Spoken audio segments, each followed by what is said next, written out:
All right, what's up, everybody? John and Greta here. John and Greta here from the Tolkien Road Podcast. If you listened to our latest episode 226 and found us that way, then leave a comment below. But we're going to be reacting to the official synopsis of Latron Prime, as we call it over here on the Tolkien Road, Lord of the Rings on Prime. So the official synopsis came out this week. The hat tip has to go to the onering.net, who got kind of an inside scoop, and then it was made official at some point in this past week. But we just wanted to do kind of a little bonus episode for everybody who listens to the podcast, and then also everybody who follows us over here on YouTube and react to the news, react to this synopsis. So that's what we're doing here. So before we dive in, don't forget to subscribe to this YouTube channel and click on the notifications icon so that you get told when we have new stuff come along, right? So very important to do both of those things. All right, so Greta. Yeah. We read the synopsis on the podcast episode 226 this week. We did. And so what do you think? It sounds good. Yeah? Yeah. I mean, I feel like it's appropriately vague. Yeah. But I think I'm hopeful. I think it sounds like they're going to be covering a lot of cool stuff. Mm-hmm. Well, it is vague in a lot of ways, but it does start to give us some more definition, right? So we already pretty much knew that this was going to be about the Second Age. It was going to be about Numenor. Numenor. We did know that. Yep. And that was official based on what the Lord of the Rings on Prime Twitter account had revealed. Mm-hmm. Gosh, I think like a year or two ago now. It's been a while, yeah. It has been a while, but we've heard all the stories of production happening in New Zealand, and apparently production on like the pilot has already wrapped. So this is exciting to me because it means like, okay, things are happening, right? We're probably going to be seeing a trailer, if not the actual pilot, this year, right? Progress is being made. Made. So this is very, very exciting time to be a Tolkien fan. Mm-hmm.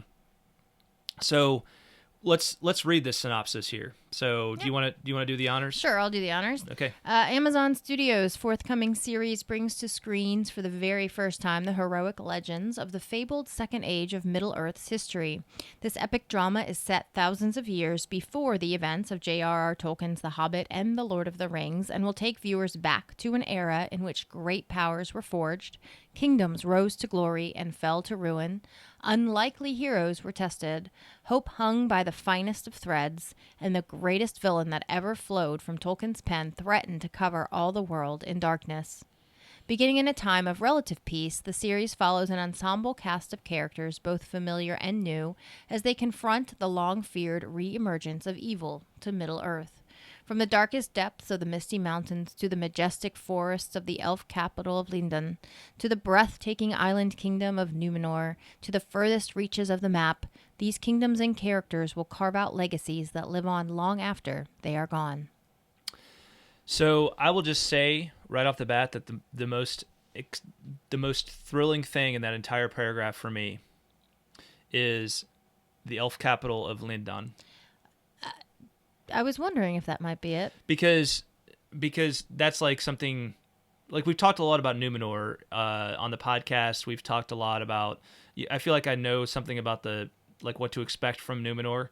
I'd know very little about what to expect from the elf capital of Lindon, right? So that's very intriguing to me. Do we know much about it? I mean, we know a little bit about it, but not like, we don't have a lot of like stories from it, right? Okay. Tolkien didn't write a ton about it. It's kind of lost, I believe, in the time of the Lord of the Rings, right? It's no longer really inhabited. Okay. So it'll be interesting to see that and to know more about its story. Yeah. So, but in typical like huge geek fan of something fashion, we're going to like dissect every single part of this. So, first of all, it's the Second Age. Right, so we already knew it was Second Age, but it's confirmed again. The Second Age. This is going to be, it still blows my mind that we are going to get stories from the Second Age in this way, because basically this is expanding the lore, right? We do have some information, but not of the 3 ages of Middle Earth, this is the age of which we have the least amount of information, right? First age we have the Silmarillion, third age we have Lord of the Rings, the Hobbit, but the Second Age, like, we have basically a Calabaith, and right, yeah, we don't have a lot of detail. We have some stuff here and there about specific events and time periods. We have a good bit about the end of it, but there's a lot of just like, and then this person lived, and then this person lived, because it's like 3,000 years of history. So there's 3,000 years of Second Age history, and we don't really know exactly when it's going to be taking place, and it could take place over like because there's, I think, 5 seasons confirmed right now.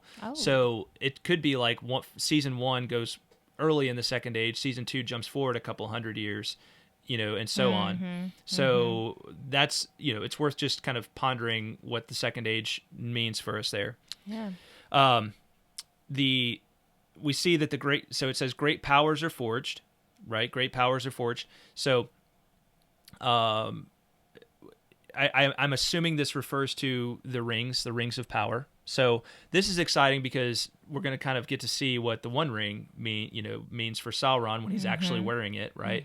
But we're also going to be able to understand better, like the other rings of power, right? The 3 elf rings, the 7 dwarf rings, the 9 rings that were given to men, okay? And probably other rings of power as well, because apparently there were other rings of power that existed too. So that's exciting, just kind of one bit of lore that we're going to probably see expanded through all of this. Yeah, the backstory of the rings. That sounds cool. Yeah. Yeah. Kingdoms rose to glory and fell to ruin. Of course, Numenor being one of those. I think maybe we'll see something about Lindon with that. And unlikely heroes are tested. So who knows? Who knows? That's what was most intriguing to me. I'm just wondering who and how.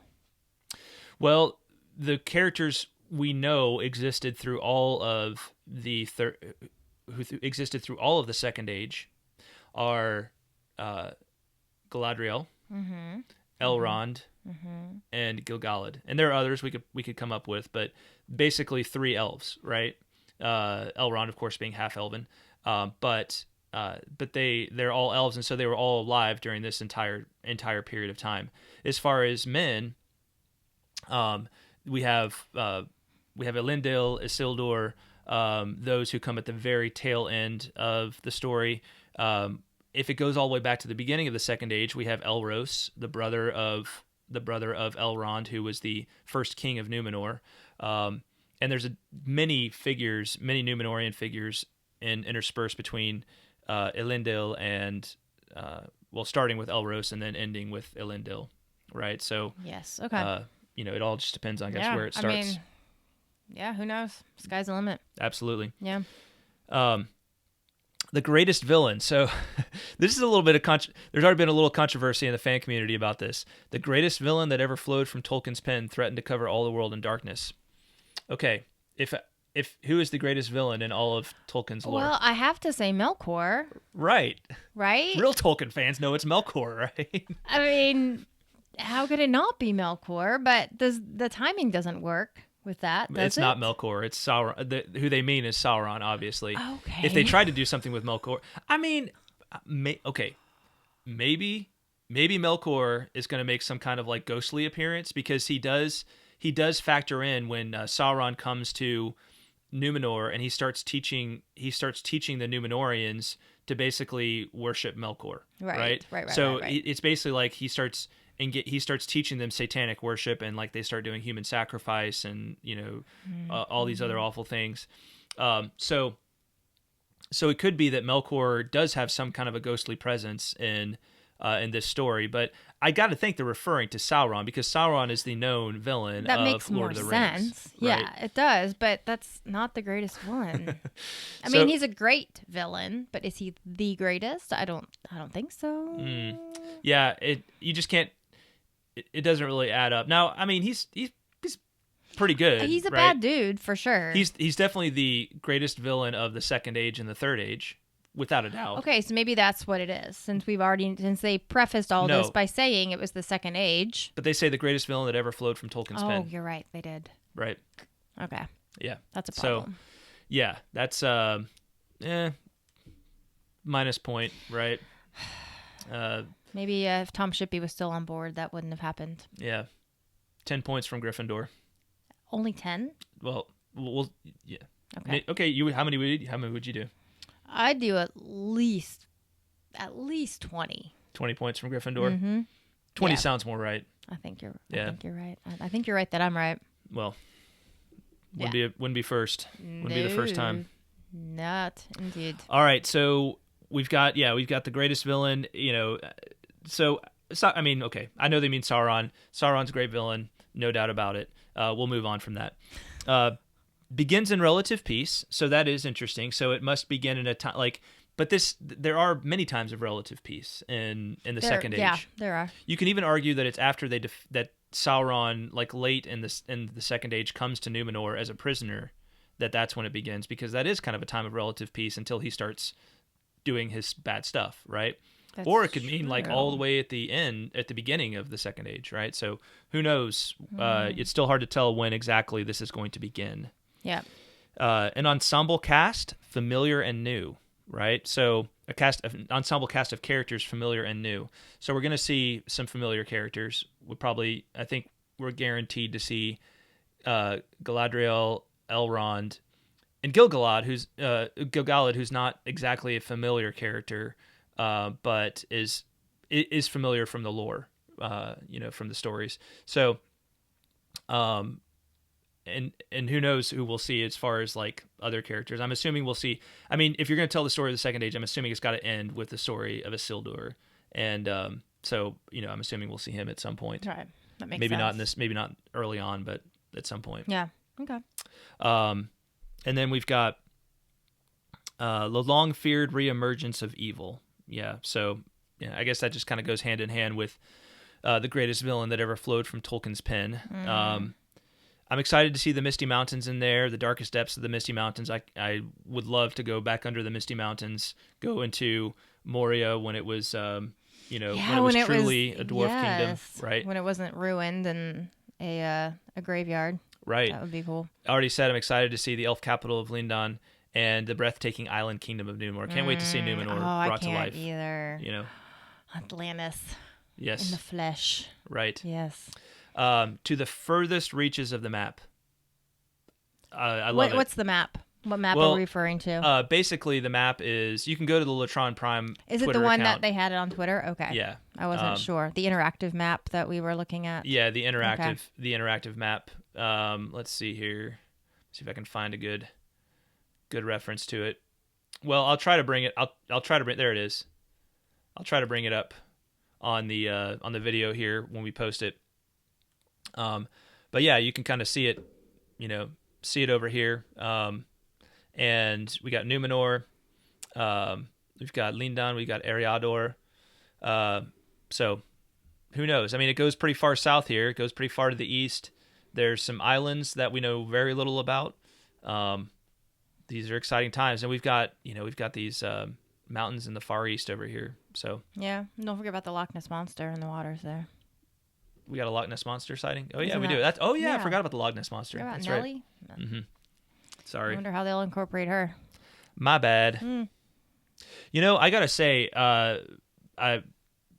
Tolkien foul here on my part. I was thinking, and I don't know if I indicated this, but I was thinking of Lindon as the region where the rings were forged to the west of the Misty Mountains. But Lindon is actually what we might think of as the larger area of the Grey Havens. It's kind of the last bit of Beleriand that still hangs on to the landscape. So I just want to correct myself there, and I will flog myself accordingly for getting the Tolkien lore incorrect. As you should. So, all right. So that's kind of the story on this. I'm very excited that we're getting. It's January of 2021. I feel like that is ramping up my excitement for this show this year. Mine too. Yeah. It's going to be, it's getting real, and I think this means we're going to be seeing some some trailers soon, some indications of the visuals on this thing, and that's when things are going to start to get really fun with this. Yeah, it is exciting because I feel like for a while this was kind of a I'll believe it when I see it kind of thing, it almost felt a little too good to be true. So this is big. This is exciting. Huge. Yeah. Huge. So like we said, make sure you subscribe and get and sign up for notifications on our channel, right? Whenever there's big developments, right, of this sort, we're going to be reacting to it almost immediately, pretty soon afterwards, right? Just like this. So come on over to the Tolkien Road channel, make sure you subscribe and get alert notifications so that you know when we posted something new, and you can join us and comment and be part of the action, be part of the fun. Yeah. As this thing comes to life. Yeah. All right, y'all. Thanks for watching. Talk at you next time. Bye, y'all.